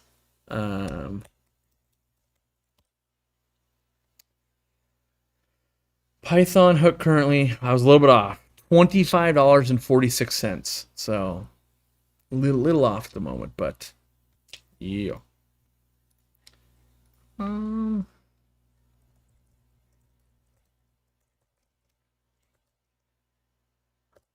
Answering work. You know how it do. I've got a tank that is 32 inches deep. Can your lights grow carpeting plants that deep? Yes. But also know what is the light situation? It ain't good. I know that. And what I mean by that is once we sell out, we're sold out. So it just prompts me to look. Every time I look, I want to like shed a tear of like, goodbye, sweet prince. Oh. I just keep thinking about the day when somehow like I've out of used lights and I've checked under everything and I'm like, I have to buy someone else's light. I mean, I'm gonna have to buy them probably just to like, what are we gonna backfill in? What are we gonna sell while we don't sell our lights? But on my own tanks, I want to use the light I designed. I designed it the way I like it. We are down to 1,931 lights, which sounds like a lot, but it's not that much. And some of them, like the lowest one, the one size is down to 140 of them. But how many are at like retail store? So we have, yeah, we're down to 81 of them online. So 2-footers, for instance, 81. You can get a store that'll be like, oh, I'll take 10 of those right now, and another one takes 10, and then a few more people buy them, and then pretty soon, like 10 days from now, we can be like, yep, we're out of 24 inches forever, apparently. Oh no, I don't want to be that day. I need an air stone. Wait, do I need an air stone on a 29-gallon tank if I have good circulation? Yes. Everything that has water in it should have an air stone. Are you drinking a soda? Should have an air stone. You have a glass of milk? Should have an air stone. Do you have a 220-gallon aquarium? Should have an air stone. Do you have a 2-gallon betta? Should have an air stone. Do you have a 150-gallon tank? Should have an air stone. Which I actually do, by the way. You just can't see it. I promise you. Maybe I'll move that just to prove it, but I promise you I have a sponge filter in there. If it has water or you're drinking it, should have an air stone. Not medical advice, by the way, but yes, needs it. Just overheard my 8-year-old daughter calling my Shubunkin Magikarp. Raising them right. Why aren't we selling our light anymore? Because our manufacturer claims they are no longer going to manufacture aquarium lights and are focusing on... I always kind of wonder if I'm saying this right. Is it horticulture? I'm trying to think. Is it just horticulture lights? Is it aquaculture lights? Aquaculture has to involve fish. So my guess is horticulture? Hydroponic? Maybe it's hydroponic? I don't know. They're probably focusing on aquaculture. I don't know which one of those they're focusing on, but it ain't aquarium. So that means we got to find a new manufacturer, and we haven't been able to do that yet. Partially out of time, partially out of ain't easy to find someone to live up to your standards, and then our light has like every certification on the planet. You got to spin all those up again to be able to do that. So that's a bummer. Eyeball pirate. My toilet has an air stone. I like it.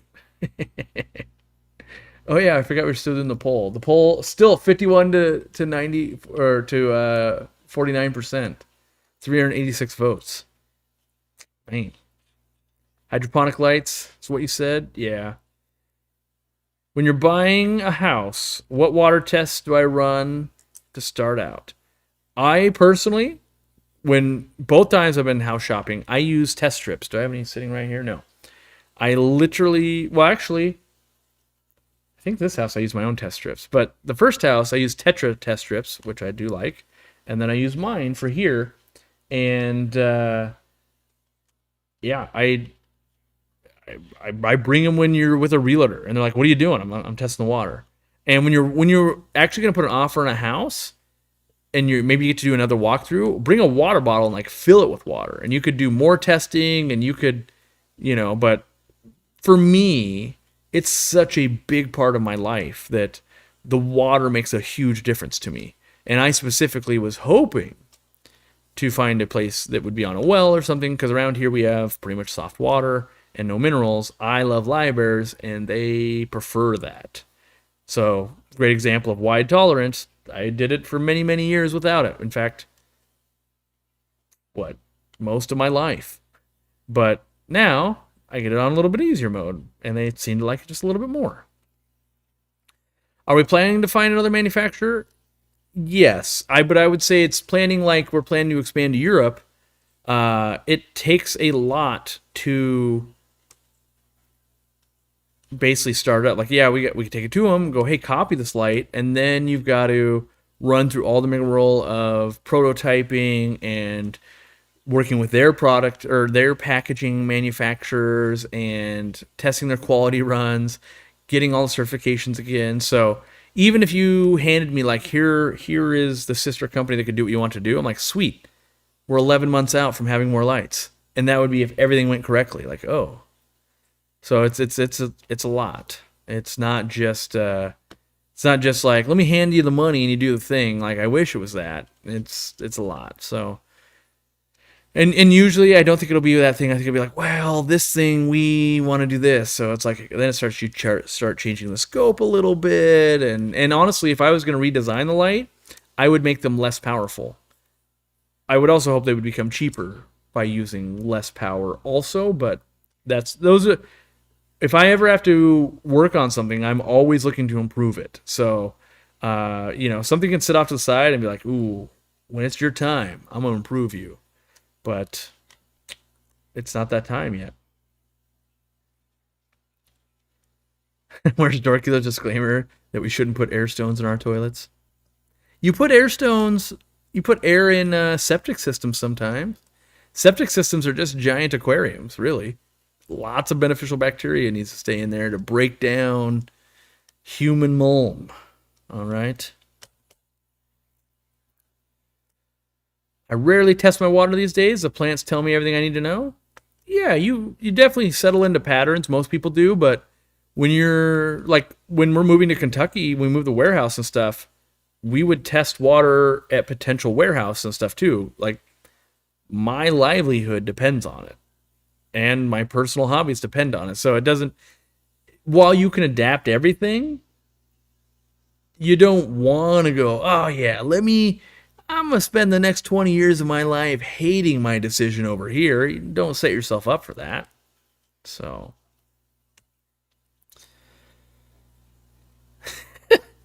My wife, please do not put air stones in toilets. I cannot believe I have to write this out. No one said you had to. Uh-oh. You're sidetracking. Let's talk about dogs and baking. What are my top 2 favorite strains that I'm keeping of guppies from Canada Guppies? I didn't do it on video because I didn't have time, but I just went through all the Vienna Guppies and basically but removed all the ones I didn't want to see breed, all the traits I don't like, and they're getting sold at the store. So I still like them, but I'm pretty stoked on. I've got some ivory ones coming. I'm enjoying the albinos, but my favorite right now, just my mutts. Mutt guppies are the best. To me, they're like mutt dogs.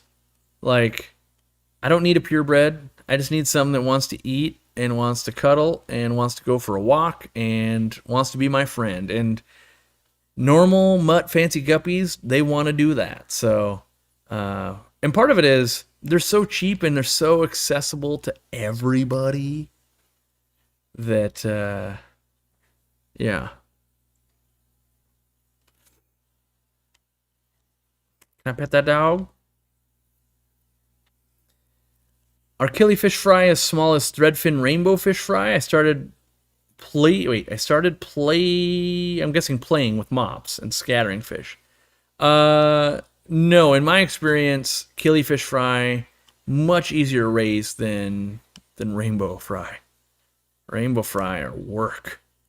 I usually only raise rainbow fry if I have green water. I'm too lazy to feed that small food that often because they look like a piece of hair sitting on top of the water, and they only want to eat up there. It's a pain in the butt. Can I pet that guppy? If you you make monster guppies big enough, you can pet them. All right, we're claiming it. We're ending that poll. 52% of people have at least one aquarium without a lid.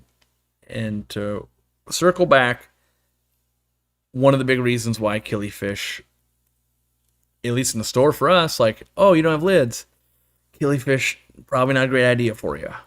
So there you go. Sometimes it's just as simple as that. Don't got the lids. I'm really not enjoying the work of rainbows. Rainbows are great if you pay somebody else to do the work. Walk into a fish store and buy rainbows. They look beautiful. They eat. They're easy.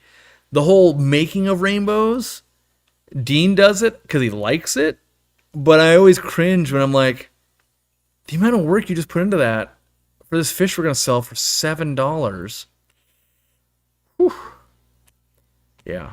But they are amazing looking fish. And you do have a fish room full of good looking fish. So, could I send you a prototype of an air-driven hang-on back? Would like some feedback if it makes sense and how to improve it. No, you can't. And there's many reasons why. But one, people always want the feedback, and I'm real busy, and sometimes I don't have time to do it. And then two, I don't want it so that if I'm already working on something similar, that if we were to release that in 14 months, you're like, that's mine. If I haven't seen it, don't have that problem. So, yeah. In fact, I'm going to be working on that a little bit more, but there's a cool breeding thing that, yeah, I've been meaning to do this. I was going to do my next live stream, and my next live stream is right now. I have a new favorite fish YouTuber that most of you will hate, which is, that's the best shout out you can give, Corey. Oh, tell people you love it and they're going to hate it. Let me make sure I get it right here.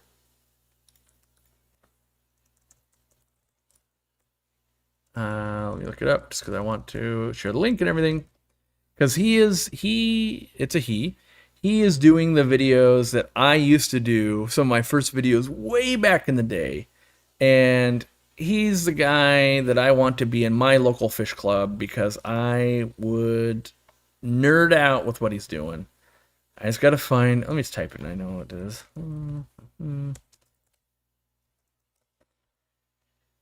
All right, let me get the link. And I'll put it in here. People are guessing. So far, no one's got it. There we go. It's Lowell's Fish Lab. He's got a solid 17.9K subscribers, and he puts out a video every few months. But this guy, he does stuff I'm into. So, yeah. So he I don't know about long time ago, but sent prototypes of a breeding contraption, 3D printed and all of that, and I didn't have time, so I actually handed them to Dean. I was like, hey, you breed stuff, you got time for this, I'm working on other stuff, play with it, right? And then Dean kept giving him feedback, and things gotten pretty good, so I actually bought one myself off Etsy last week. And so I've been talking with him a little bit, and I've got some other ideas and some stuff to do, but why that came up is that was an example of someone sending me a thing, wanting feedback and all of that, and it's always like, oh, if I'm working on something like that, I don't want this to get real weird. But no, and my advice to him was to make some money on this idea because you're putting in a lot of work, and if you look at the versions and how he's using them in the tanks, he's continually making them better and better and better, and I've got some ideas that I think I would like also, but yeah, I'm hoping that if I can get 11 and a half minutes to breathe, I really want to set up my 3D printer, and I want to start printing them and making some mods to that thing, because I've got some ideas on how I would like some stuff to work when it comes to breeding some fish. So, yeah. Kyle Hernandez says, never heard of him. Thanks for the recommendation. Yeah. And so the true shout out would go to the San Francisco or PCCA, Pacific Coast Aquarium Society. I've spoke with them at their club, and I still like their society or whatever. And so I saw that Lowell was speaking, and it was like famous YouTuber giving a presentation. I'm like, who is this guy? Famous guy, right? And then I was like, oh, this guy's, oh, I know that guy. He's doing the thing. And then I actually started watching some of his videos. And in my opinion, this dude should have my job. Now, caveat, 1 month or one video every few months, attention to detail can happen. He's making videos that no one can make. Not that no one can. No one is making, because it's like, let me distill 8 months of hard work into a 20-minute video that is done awesomely well. That's exactly what YouTube should be, but YouTube doesn't reward that. YouTube goes, hey, we need more stuff, more all the time, and therefore you can't put 8 months into a project like that. So I, much like Irene's videos, I think Irene makes amazing YouTube videos.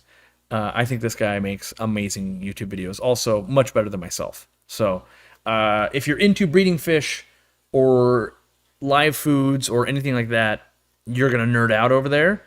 If you're not into it, well, hopefully at some point in your career you will be. So his dry humor makes me laugh. Yeah, his sound quality's good, his clips are good, he's to the point. The videos are just as long as it needs to convey the message he's trying to do.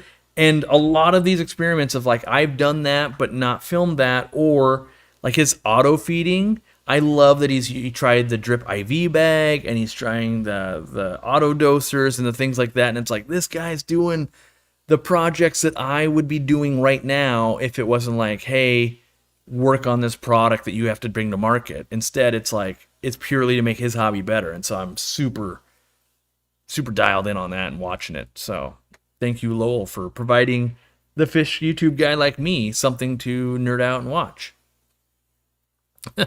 I thought Steven was saying, I hate Lowell, and I was like, how could you hate that guy? But he said, who could possibly hate Lowell? Yeah, he just seemed, I've never met the guy in person, so, but from his videos, that dude is doing an amazing job. That's all I can say is, I'm envious. I'm not envious of the work that goes into it. I'm envious of the result. And there are definitely times I wish I could hyper focus on making videos like that. So, and he's got an Etsy store as well, but I haven't featured any of his stuff in a video yet, because he definitely wants a heads up to make a bunch, because I have a feeling a lot of you guys are gonna be like, wow, that works in that cool way, I will buy one of those. And I would love for him to recoup the insane amounts of time and energy he's put into really harnessing the fry trays and the other apparatuses he's done through 3D printing. So, yeah. We did get a link in the chat. I could probably put another one here, I think. Let me put, not to the Etsy, but to his YouTube channel. But you can find his Etsy and all that kind of stuff from his YouTube channel, watch videos. So, yeah. But make sure you spend all your money with us, then buy his stuff, right? That's how I stay in business, to keep here and tell you about the person I think is cool. Let's see here. Okay, we got about 15 minutes left. I like his CPT breeder trap. Yeah. Yes, indeedy. Yeah, he makes me want to breed Ember Tetras. All right, trying to find some questions, because we're all talking about Lowell here. Are there any tips for Easy Green? This will be my first fertilizer I use. I've got 4 Java Ferns, 5 Anubias, and a Pothos in a 40 breeder with some fancy goldfish. I would say just start slow. The biggest tip I would say is measure nitrates and try to keep it between 20 and 40 parts per million. If you aren't maybe doing enough water changes and you've got a lot of fancy goldfish and a lot of poop, you might already be there. In which case, people have a hard time going, well, I already got 40 parts per million. Like, okay, well, sure. Easy Green is more than just nitrates, but it's really easy to test for nitrates. So most people have low nitrates when they have a planted tank. If you are sitting at 10 and you dose a bunch and now you're up to 30, now you know you've got about 20 parts per million of Easy Green in there. And every time you get down to 20, redose. And your plants will thrive because they're getting lots more than just the original nitrates. So, yeah. Let's see here. Why don't more people keep Montezuma swordtails? They seem to be super hard to find. That's because I consider them to be like, yeah, they're just one of those brown silverfish no one wants. I literally keep them. They are 10 feet that way. I keep them. I think they're amazing. And every time I breed them, they sell terribly. I think they're amazing. And so I don't know. Sometimes we all just like different things. Some people like pineapple on pizza. That's not my jam. I like Montezuma swordtails. So maybe everyone just eats pineapple on pizza and they hate swordtails. Maybe that's where we're at. Any tips on African featherfin squeaker catfish? He's the size of a pop can. Yeah, Synodontis catfish. Some of those species get fairly large, can get a little territorial, can swallow some fish. The tips are really like, hopefully you didn't buy him for your 20-gallon and you knew he was going to get big and he should be like in a 55, 75, 125-gallon tank.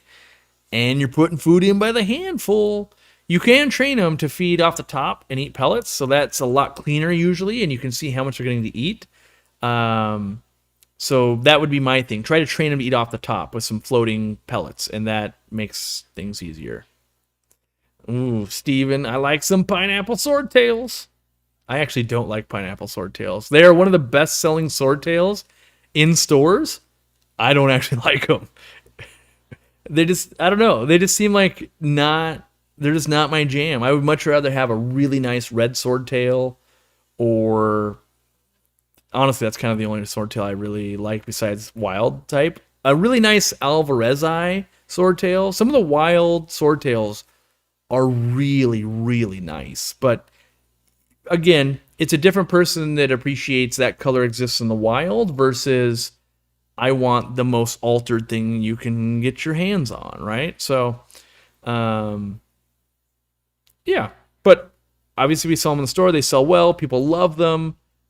I just would rather have a nice deep red sword. And I'm not even like leader tail or high fin, just like a nice, I don't know if Curtis still listens to the podcast, but there was a man named Curtis, and he would supply swordtails to the store I used to work for, and they were honestly some of the best red swordtails I've ever seen to date, and he worked on for a very long time. If he still has that strain, I'd be interested in keeping him again, even, and breeding him myself. So a good red swordtail with a green planet tank, oof, that is trying to think of something food related where like, oh, that's the chef's kiss of like, what is something, peanut butter and jelly, but I feel like it's got to be something where I'm like, ooh, it's that. Something, is that chocolate and Reese's peanut butter? Maybe it's that. Green swordtails are popular. Why not Montezumas? I think green swordtails have a little more color earlier, and Montezuma swordtails, people go, wait, they can get swordtails this long? Why is that one only this long? I ain't buying that. But it takes so long to get them to be so long like that. So long to get so long. That's great YouTube content right there. That they probably get passed over. I also think, and I have them in my fish room too, why doesn't everyone love Nezacoatl, the Nezi swordtail, where the sword's mostly a silver fish, but they call it a saber sword. It goes upwards. So instead of all swordtails going down, their swordtail goes up. It's awesome. And when they breed, they kind of breed backwards, and it looks hilarious. But, you got to get past. A lot of people are new to the hobby, and they want the color, and that's why they're keeping fish, and that's totally cool, and I do it too. The longer you go, and I've done a lot of that, and then you're going, what is that fish doing? That fish is being funny. I need me some funny. And I still am in that phase of like, crazy fish doing crazy thing. I need that. Let's see here. Are we going to get a tour of Dean's fish room anytime soon in the future? Always curious to see what he's got going and new project he's working on. Well, so kind of to that, we've both been real busy, but I believe if it hasn't come out yet, it will come out. There will be a video of Dean's fish room from Dan's Fish. He also put out a video. I hope I haven't frozen. My screen over here is literally frozen. That can't be good. I wonder hopefully the stream's doing well. Anyway. So videos coming out from both of our fish rooms there. He already put one out for mine. Maybe mine's at the store, but he did one here as well. And then Did it at Dean's, and then also if you're looking for more content of mine and Dean's Fish Room, Keeping Fish Simple also did those, and then yeah, and Dean and I saw him yesterday, no, Friday. Friday at the store I saw him. He stopped by. He was out of town, but now he's back because he was speaking in Arizona, right? And so he's back, and we were talking like, I think we've only been in this fish room once in the last year, and I've been like once over there. We've been stupid busy, and it's things like retail for me and just stuff going in the Kentucky move and all of that. And so we definitely continually have these talks where we're like, we got to hang out more. Like, we are not hanging out enough and just like doing the fish thing enough. And so it's on our agendas for sure, but I can't not push the store forward. Like, I have to get that through. And so, and he's got stuff he's got to do too. So, so the question was when, and I don't know, I don't have that answer for you. Like, I was with Dan, but I wasn't down there, so I didn't film. I'm trying to think of other guests that have been around that we've been busy. That's unfortunately, like, I think the answer, I think sometimes people forget that, while it is an advertising avenue for us, basically an example is like, it's not really advertising to go to Dean's Fish Room and doesn't necessarily make us any money. It costs us money. We do it because we love it. Where, doing a video about one of our products will make us money. Nobody will love it, but it'll be informational. And so we got to get a balance of all of those things. And so,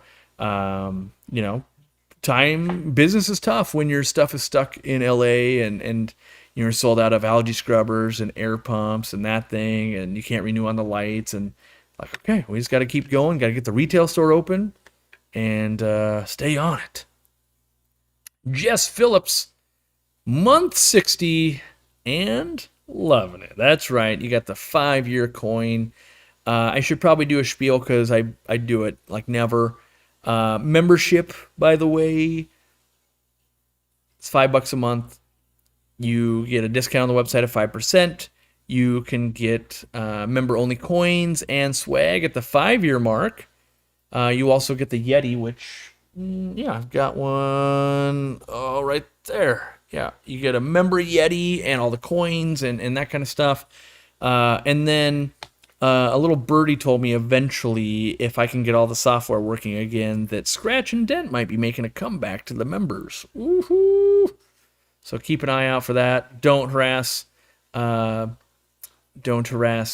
service for that, because that is literally lower on the list of like, I got to have meetings tomorrow with contractors. It's not sitting there playing, monkeying with the Scratch and Dent yet. We're building up a pile so that also we don't be like, hey, it's here. And then you're like, it was 1.5 sponges, buddy. Ooh, good drop. So, and I forgot that the best benefit, actually. The best benefit is we hire a speaker every month to give a talk in one of their areas of expertise.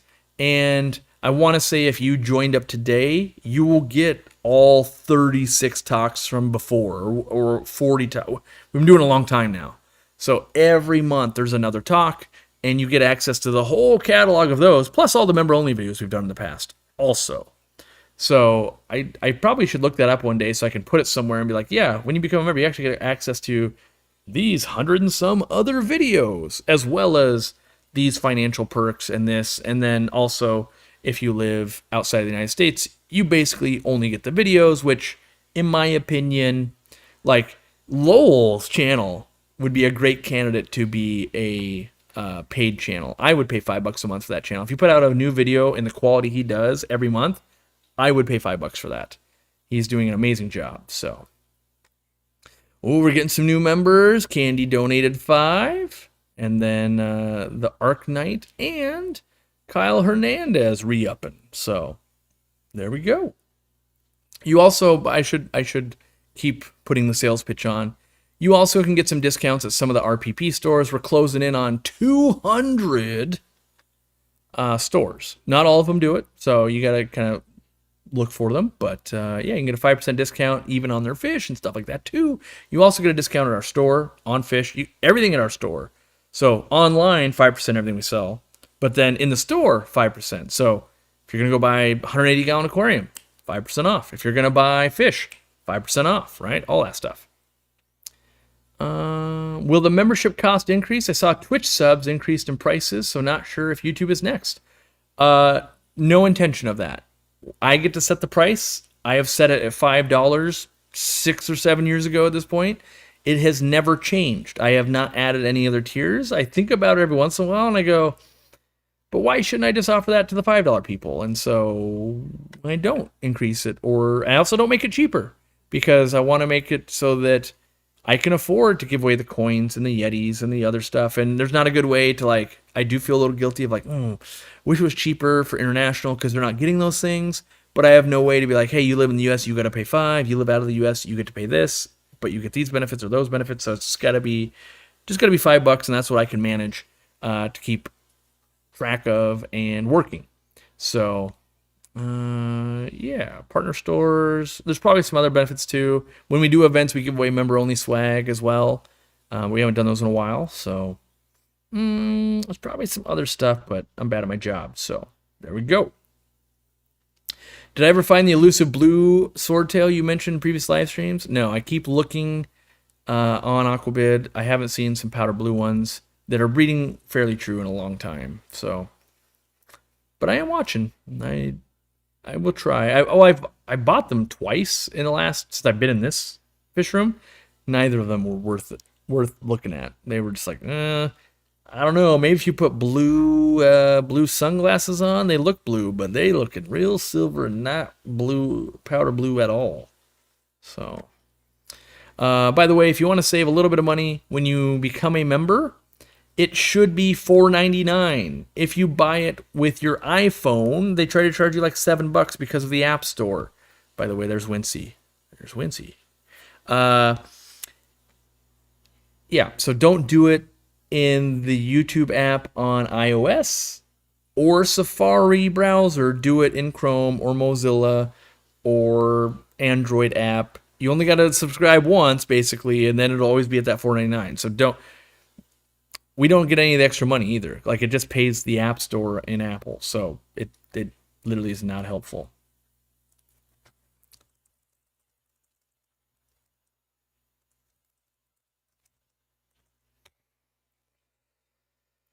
Okie dokie. Dora had another question.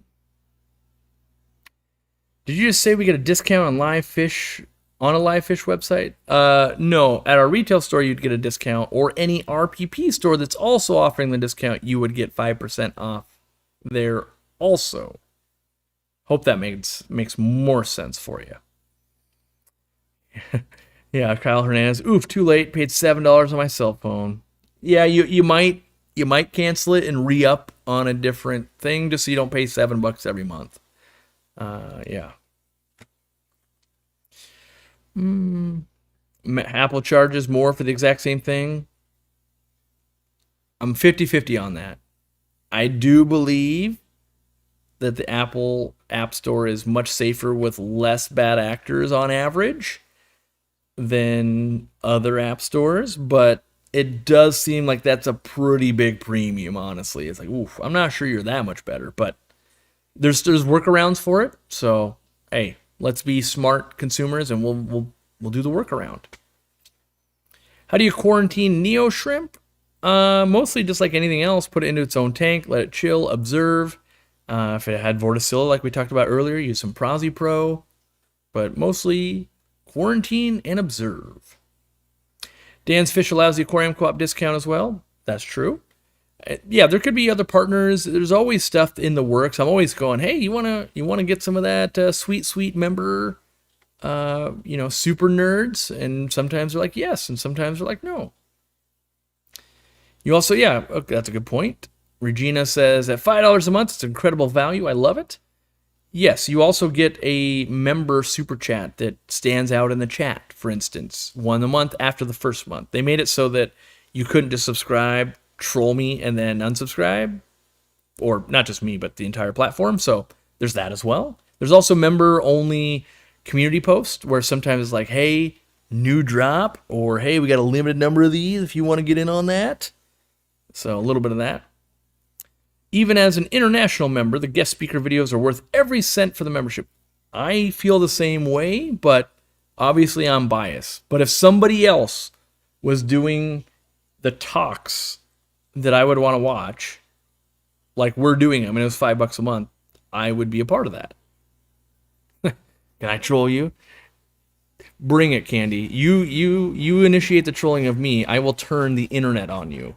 I will make a claim of like, oh yeah, all you have to do is email customer service and XYZ, and your computer. You'll wake up in the morning and the computer will be like, why did it melt? Why is it nothing? Wincy heard her name. Wincy. Wincy. Wincy. Come here, Tinky. I confuse people. Yeah, this is Tinky. Tinky. Hi. Hi. I'm right here. You're fine. Oh. You're going to see Wincy in the corner. Oh. Go get him, Wince. Oh. Oh. Here. You're jumping. Come on.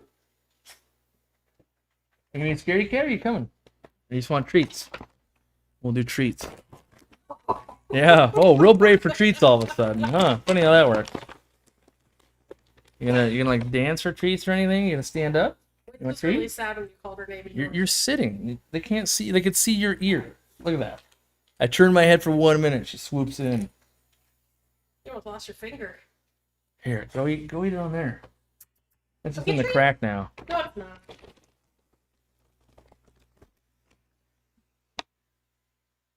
You gotta go up, up, up.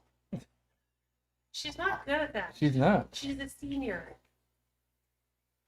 This is basically my this is my Friday night. This is every night of just like, let's feed the dogs different treats. We get really crazy. Katie will start putting them in costumes. Wince just stole that from Tiki. There you go. That's all the treats. All the treats.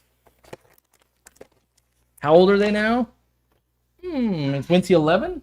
She'll be 12 in January. Wincy's 12 in January. And Tinky just turned 9 in September. And Tinky is 9. So, after, yeah, you have to release a date for Aquarium Co-op dog treats. Do you want to move the camera a little bit so you can see her in the crack? You don't have to. See if I can readjust.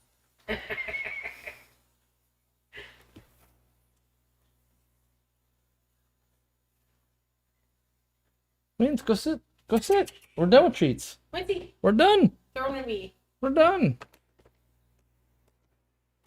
Come on. Yeah.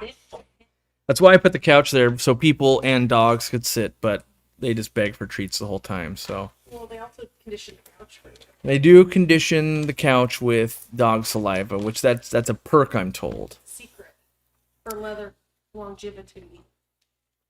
I just bought a ton of Aquarium Co-op products from April's Aquariums. Your products are amazing, and I appreciate everything you do and have brought to the hobby. My pleasure. It's been pretty easy going working with April's Aquariums, so it's good to see that's working. Yeah, you can always buy it from retail partner stores. That helps us as well. They look good for their ages. They do, but Wincy's eyesight's starting to go. She ran into the screen door today. And just in general, when the lights are down low, like maybe we're watching a movie and you put a treat on the ground, she takes a long time to sniff it out and find it these days. So, Or she's. and her eyes are looking a little more cloudy too. So, just starting to get blind, aren't you? Mm-hmm. Seasoned couch. It's a well-seasoned couch. Yes. I love how she's sitting. Like maybe she knows how to not be on camera. Probably. Yeah. But I mean, Wincy did slobber a lot over here, so that would be part of it. Yeah. Okay. I'd love to get the co-op stuff in the UK. I would love to do it too. Ginger Graves, haven't seen you in a while. Lurking while driving, but wanted to say hi. Well, Balloon mollies, so those what those are? those are balloon mollies. Yep. Just like generic ones. Yeah, just assorted. I like them. Some good ones. They kind of look like lemon yellow lab balloon mollies. All right. Well, I think that's the end. The dogs have come in, and You get to pick Wincy up. if Wincy will let me pick her up, She's on treat duty. Come here. Nope. Yeah, see? She goes, think it's Tinky's tail. we're not doing that. Yeah, Tinky will beg to be picked up, and then the minute you like, oh, I'll pick you up, she'll run. You won't you? Won't you, little stinker? Come on. Come on. All right. Well, the dog show's over. I got to get back to work. I've actually got a couple things from work stacking up. I said, hey, after the live stream, I'm live right now. I'll get back to you on that. I will try to be live again next Sunday is the hope. And video should be coming out somewhere between now, well, not now, but Monday and Wednesday. Working on getting it ready. It's uploaded, and I just got to get some more stuff done. And Jesse Town donated a membership. Thank you very much. I'm going to see if I can close this down because it seems to be completely frozen on my end. So at least it stayed working. I'm happy to see that. Thanks for hanging out. Please, if you need something, buy our stuff. We really appreciate that. And otherwise, we're going to pet the dogs. Wincy wants treats. And Chat's working fine. If that's yeah. what I see now, it's doing stuff.